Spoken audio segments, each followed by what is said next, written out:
আসসালামু আলাইকুম। কাছে দূরে যে যেখান থেকে আমার আজকের ভিডিওটি দেখছেন, জানি না কে কোথায় কেমন আছেন। তবে এই ভিডিওর মাধ্যমে সবার জন্য অনেক দোয়া রইলো এবং ভালোবাসা।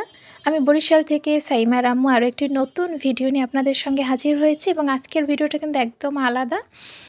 বর্তমানে বাস্তব জীবনের সঙ্গে মিলিয়েই কিন্তু আমার আজকের ভিডিওটা তৈরি।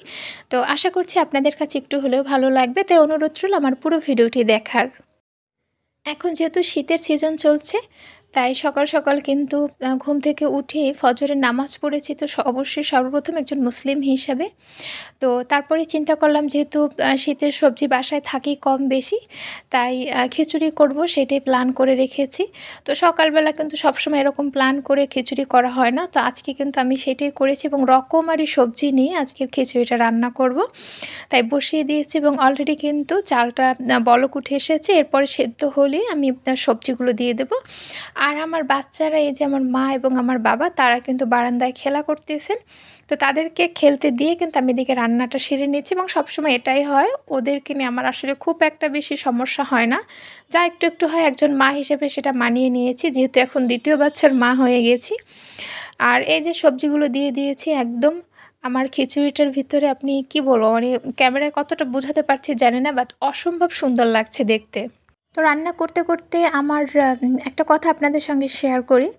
আমি মাঝে মাঝে ভাবি, আমার মনে হয় প্রতিটা মুসলিমেরই ভাবা উচিত, সেটা হচ্ছে মৃত্যু নিয়ে ভাবা উচিত। আপনি আপনার জীবনের যে কোনো বিষয়ে আপনি নিশ্চিত যদি নাও থাকেন, মৃত্যুতে কিন্তু আপনি একদম 100% নিশ্চিত যে মৃত্যু আপনার দুয়ারে এসে যে কোনো সময় কড়া নাড়বে।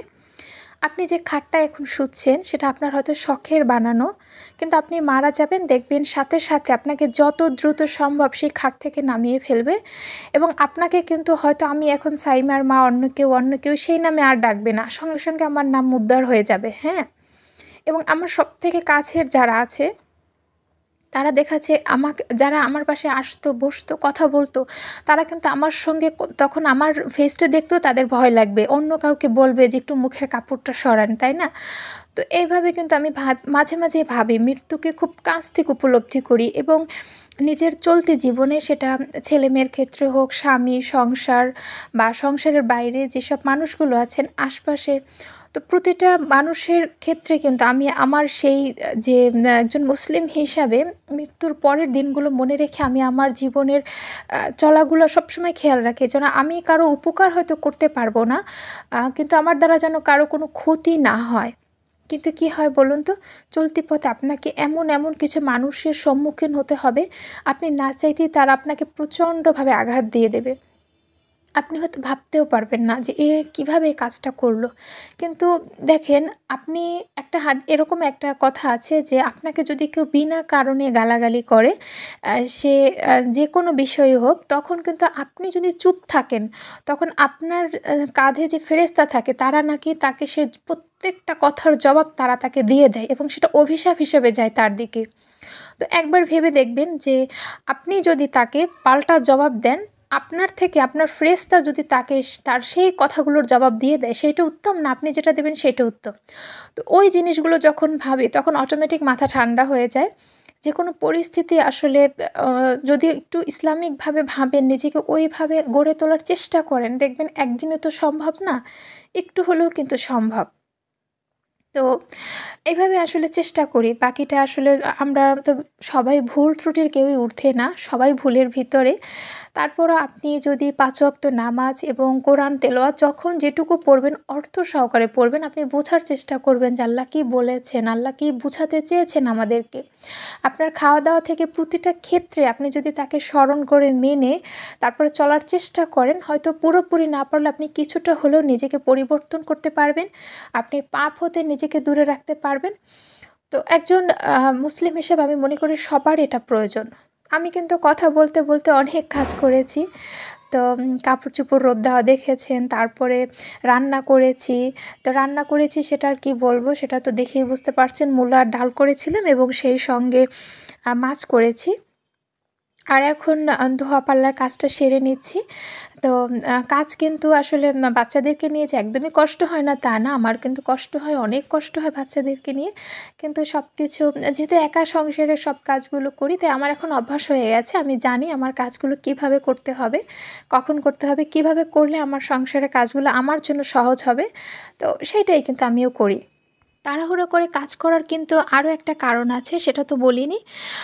প্রথমে তো বললাম আমার নিজস্ব চিন্তাভাবনা থেকে আসলে কথাগুলো বলেছি। তো সেজন্য কিন্তু আমি ক্ষমা চেয়ে নিচ্ছি। সবাই আমাকে ক্ষমা করে দেবেন। আর এখন তো নামাজ পড়ছি, আর ছেলেও নামাজ পড়ছে, মেয়েও পড়ছে। সবাই যে যেভাবে পারে চেষ্টা করছে, আল্লাহ কবুল করুক। নামাজ শেষ করে খাবারটা খেয়ে নেব, তারপরে আসলে গুছাতে হবে। কারণ আমি আমার ২ বাচ্চাকে নিয়ে এ বাসায় কয়েকদিন থাকতে পারবো না। আমাকে অন্যের বাড়িতে যেয়ে থাকতে হবে। আমার এই ১২ বছর সংসার জীবনে এইখানে আমি ১০ বছর হয়ে আছি, এবং তিল তিল করে কিন্তু আমার সংসারের প্রতিটা জিনিস আমি গড়েছি। তো আমরা যারা ভাড়া থাকি তাদের বাস্তব জীবনে কিন্তু আসলে অনেক কষ্ট হয়, তাদেরকে অনেক কিছু সহ্য করতে হয়। যেমন আমি এই জায়গায় ১০ বছরের বেশি সময় আছি, তো বাসার অবস্থা এতটা খারাপ হয়ে গেছে যেখানে সত্যি আর থাকা যায় না।